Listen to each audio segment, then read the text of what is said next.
Hello students, देखिए आज का जो हमारा ये लेक्चर है डिज़ाइन ऑफ स्टील स्ट्रक्चर का।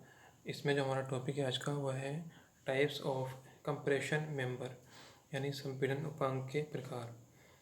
ठीक है, तो देखिए अगर हम इसके टाइप्स की बात करें तो इसमें आपका पहला होता है आपका कॉन्टिन्यूस मेंबर। ठीक है, तो देखिए कॉन्टिन्यूस मेंबर क्या होते हैं, ये वो मेंबर होते हैं जो एक से अधिक ज्वाइंट पर कंटिन्यू होते हैं। ठीक है, तथा इनके लिए खंड का संयोजन उनके पूरी लंबाई के लिए एक समान रहता है। ठीक, देखिए सपोज जैसे आपका ये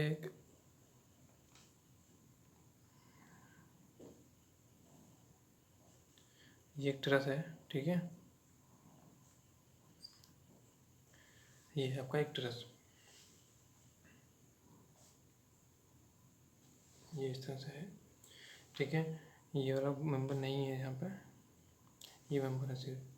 ये मान लिया हमने आपका ए है और ये ओ है, ये आपका बी है, ये एफ, ये बी, सॉरी ये ई है, और ये आपका डी और ये सी है। तो देखिए अगर हम बात करें ए ओ मेंबर की, तो ये ए ओ मेंबर जो है, ये जो आपका बी पॉइंट है इस पर क्या है, कंटिन्यू है, यानी यहाँ पे ये किसी दूसरे मेंबर से नहीं जुड़ रहा है। पूरा मेंबर क्या है, ये एक ही है। तो इस तरह का मेंबर क्या कहलाता है, आपका कंटिन्यूस मेंबर कहलाता है। वहीं से इस बार हम देखें ए बी को देखें, तो ए बी जो है आपका वो सी पॉइंट पे और आपका डी पॉइंट पे क्या है, कंटिन्यू है, यानी ये पूरा एक ही मेंबर है और बी ज्वाइंट से और सी ज्वाइंट से और डी ज्वाइंट से होकर जा रहा है। ठीक है, वहीं अगर ऐसे यहाँ तक ये मेंबर डी तक आता है और यहाँ से एक मेंबर और आता है, यहाँ जुड़ जाते हैं, तो ये क्या कहलाता है, आपका डिसकंटिन्यूस मेंबर कहलाता है। ठीक है, क्लियर हो गया। देखिए डिसकंटिन्यूस मेंबर क्या होते हैं, यह कह सकते हैं असतत उपांग वे उपांग होते हैं जो सतत नहीं होते हैं, तो प्रत्येक असतत उपांग अपने सिरों पर अन्य उपांग के साथ जुड़ा होता है। यानी क्या है, वो हर एक ज्वाइंट में क्या होता है, किसी दूसरे मेंबर से जुड़ा होता है, तो वो क्या कहलाता है, आपका वो असतत मेंबर या कह सकते हैं कि डिसकंटिन्यूस मेंबर कहलाता है। देखिए क्या होता है, दोनों चीज़ें आप लोगों को क्लियर हो गई होंगी ये। चलिए आगे एक और है आपका, वो है आपका एंगल स्टड। ये क्या होता है, जब संपीड़न उपांग के खंड के संयोजन हेतु मात्र कोणीय खंड का प्रयोग किया जाता है, तो उसे हम क्या कहते हैं, कोणीय संपीड़न कहते हैं। ठीक है, जैसे आपको डेफिनेशन से पता चल गया होगा कि अगर आप कंप्रेशन मेंबर के रूप में सिर्फ और सिर्फ किसे यूज़ कर रहे हैं, सिर्फ एंगल को ही यूज़ कर रहे हैं। ठीक, तो अगर ऐसी कंडीशन अगर कहीं है तो फिर वो क्या कहलाता है, आपका वो जो है एंगल स्टड या फिर कह सकते हैं कोणीय संपीड़न कहलाता है। ठीक है, चलिए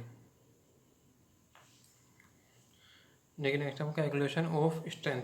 अब देखिए जो कंप्रेशन मेंबर की स्ट्रेंथ आपको कैलकुलेट करनी है, तो उसके लिए क्या प्रोसीजर रहेगा वो हम यहाँ पे डिस्कस करेंगे। ठीक है, तो इसमें सबसे पहले क्या करना होता है आपको, पहला सिरा स्थितियों के अनुसार प्रभावी लंबाई ज्ञात कीजिए। देखिए जो भी आपकी एंड कंडीशन दे रखी होंगी, यानी one and fix and hinge है, फिर both and hinge both and fixed है, ये सारी कंडीशन अगर आप ये आपने पढ़ ली हैं और अगर ये सारी कंडीशन कोई भी दे रखी है इसमें से, तो उसके अकॉर्डिंग आपको क्या करना होगा, उसकी इफेक्टिव लेंथ ज्ञात करनी होगी। ठीक है, पहला स्टेप हो गया। दूसरा है अनुप्रस्थ काट क्षेत्रफल ज्ञात किया जाता है। ठीक है, आपने क्या कर लिया, एंड कंडीशन से ज्ञात कर ली है, उसका क्या कर लेंगे आप, उसका अनुप्रस्थ काट क्षेत्रफल ज्ञात कर लेंगे। ठीक, नेक्स्ट आपको खंड के लिए न्यूनतम जड़त्व आघूर्ण ज्ञात करते हुए न्यूनतम परिभ्रमण त्रिज्या ज्ञात करना होगा। अब देखिए फिर क्या करेंगे, हम जो है इसका मिनिमम मोमेंट ऑफ इनर्शिया ज्ञात करेंगे, और minimum moment of minimum moment of inertia ज्ञात करने के बाद में क्या ज्ञात कर लेंगे आप, उससे जो है लीस्ट रेडियस ऑफ जायरेशन आप ज्ञात कर लेंगे, या फिर न्यूनतम परिभ्रमण त्रिज्या ज्ञात कर लेंगे हम। ठीक है, नेक्स्ट स्टेप रहेगा आपका स्लेंडरनेस रेशियो ज्ञात कर लेंगे। ये हमारे पास इफेक्टिव लेंथ तो आ ही जाएगी। ठीक है, और हमारे पास क्या आ जाएगा, स्लेंडरनेस सॉरी न्यूनतम परिभ्रमण त्रिज्या आ जाएगी, तो उससे हम क्या निकाल लेंगे, स्लेंडरनेस रेशियो कैलकुलेट कर लेंगे।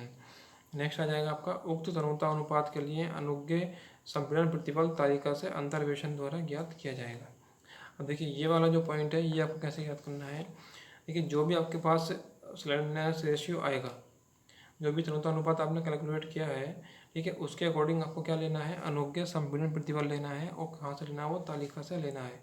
अब देखिए कौन सी तालिका से लेना है और कैसे लेना है, मैं आप लोगों को बताता हूँ। देखिए ये आपकी बुक है स्टील स्ट्रक्चर की, तो इसमें सारी वैल्यूज दे रखी है आप लोगों को। जैसे आपको ये दे रखा है तरुणता अनुपात, यानी क्या दे रखा है, ये लैम्डा की वैल्यू दे रखी है, जैसे जैसे, और ये आपको दे रखी है ग्रेड्स, ये आपकी F/230 दे रखा है, ये F/240, F/250 और F/260, यानी ये स्टील की ग्रेड दे रखी है आप लोगों को।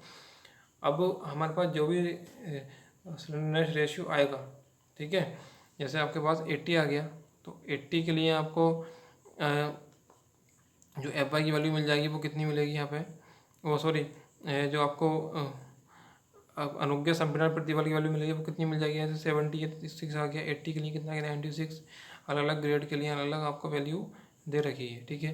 जैसे आपके पास आपका जो स्लैंडरनेस रेशियो आया वो 90 आया सपोज, तो 90 आया है और आपकी जो ग्रेड है वो 250 है, ठीक है। आपकी जो ग्रेड दे रखी है स्टील की वो कितनी है 250 दे रखी है, तो आपका 90 के लिए जो आपका परमिसिबल कंप्रेसिव स्ट्रेस हो जाएगी वो कितनी हो जाएगी 90 के लिए वो 90 ही हो जाएगी। वैसे अगर 100 आया है तो 100 के लिए कितनी हो जाएगी 80 हो जाएगी। वैसे अगर आपका क्या आ गया 30 आ गया, 30 के लिए कितनी हो जाएगी आपके 145 हो जाएगी।